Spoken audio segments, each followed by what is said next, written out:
तुम्हारा क्या काम है। अब नो कमेंट्स। हम बात करेंगे, आपको बताते चले, हाजीपुर सीट के जो 2 दावेदार हैं उनमें से जो चाचा जी हैं, बात करेंगे पशुपति कुमार पारस की।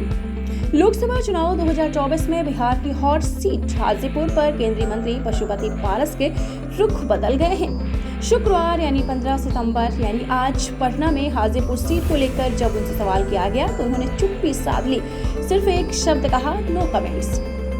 10 दिन पहले तक पशुपति पारस इस सीट को लेकर काफी मुखर थे। लोजपा रामविलास प्रमुख चिराग पासवान के हाजीपुर सीट पर दावेदारी के बाद से दोनों चाचा भतीजा आमने सामने थे। पशुपति पारस ने चिराग पर तंज कसते हुए कहा था, मेरे अंधेरे में तुम्हारा क्या काम है।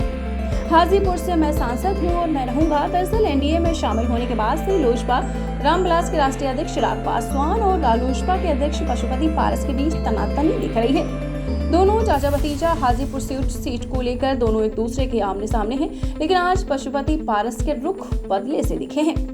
शुक्रवार को पटना में पार्टी मिलन समारोह में केंद्रीय मंत्री पशुपति कुमार पारस शामिल हुए। इस दौरान मीडिया ने जब उनसे हाजीपुर से चुनाव लड़ने और चिराग पासवान की दावेदारी पर सवाल किया तो उन्होंने कहा, नो कमेंट्स कहकर कुछ भी बोलने से बचते नजर आए। उनसे बार बार सवाल पूछा जाता रहा, लेकिन उन्होंने कोई जवाब नहीं दिया।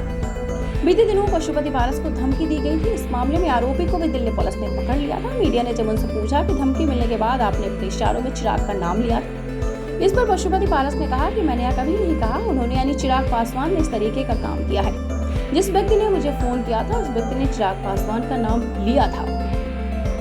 बिहार के शिक्षा मंत्री प्रोफेसर चंद्रशेखर के रामचरित मानस पर विवादित बोल पर उन्होंने कहा कि वो लगातार ऐसे बयान देते रहते हैं। तो आपको बताते चले, पहले उनका साफ तौर पर कहना था, मेरे अंगने में तुम्हारा क्या काम है। अब आज जब उनसे सवाल पूछा गया, हाजीपुर सीट के बारे में सवाल पूछा गया, तो आज उन्होंने कहा, नो कमेंट्स।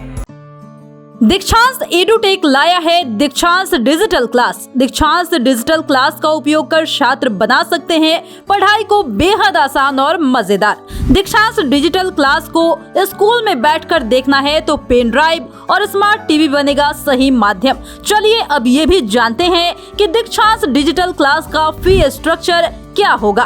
नर्सरी से लेकर यूकेजी के लिए 7,000, नर्सरी से लेकर दूसरी कक्षा के लिए 12,000, नर्सरी से लेकर 5वीं तक के लिए 18,000, नर्सरी से लेकर 8वीं तक के लिए 24,000, नर्सरी से लेकर 10वीं तक के लिए 30,000।